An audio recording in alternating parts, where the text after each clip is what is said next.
In this video, I'm going to describe some of the things that make it difficult to recognize objects in real scenes.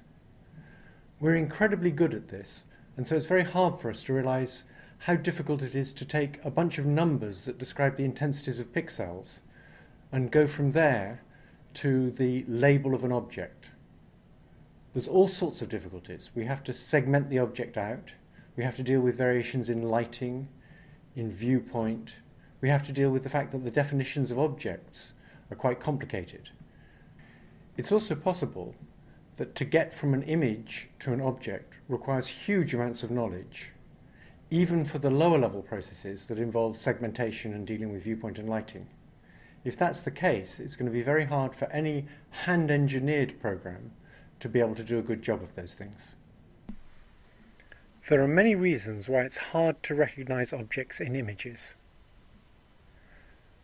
First of all, it's hard to segment out an object from the other things in an image. In the real world we move around, and so we have motion cues. We also have two eyes, so we have stereo cues. You don't get those in static images. So it's very hard to tell which pieces go together as parts of the same object. Also, parts of an object can be hidden behind other objects, and so you often don't see the whole of an object. You're so good at doing vision that you don't often notice this. Another thing that makes it very hard to recognize objects is that the intensity of a pixel is determined as much by the lighting as it is by the nature of the object. So, for example, a black surface in bright light will give you much more intense pixels than a white surface in very gloomy light. Remember, to recognize an object, you've got to convert a bunch of numbers, that is the intensities of the pixels, into a class label.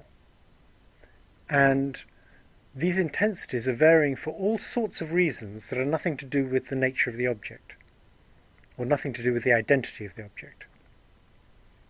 Objects can also deform in a variety of ways. So for relatively simple things, like handwritten digits, there's a wide variety of different shapes that have the same name. A 2, for example, could be very italic with just a cusp instead of a loop. Or it could be a very loopy 2 with a big loop and very round.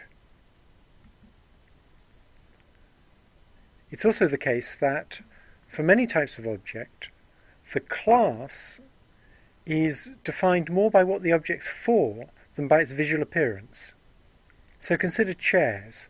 There's a huge variety of things we call chairs, from armchairs to modern chairs made with steel frames and wood backs,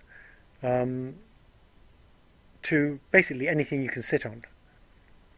One other thing that makes it hard to recognize objects is that we have different viewpoints. So there's a wide variety of viewpoints from which we can recognize a 3D object. Now, changes in viewpoint cause changes in the images that standard machine learning methods cannot cope with. The problem is that information hops about between the input dimensions.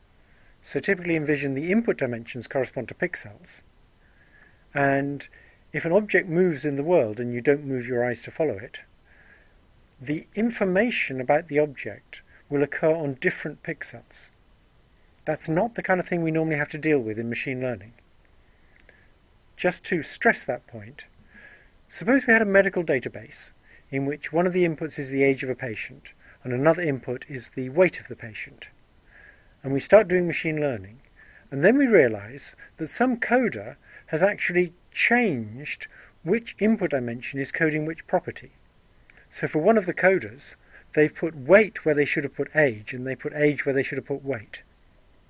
Obviously, we wouldn't just carry on doing our learning. We'd try and do something to fix that. That's going to make everything go wrong.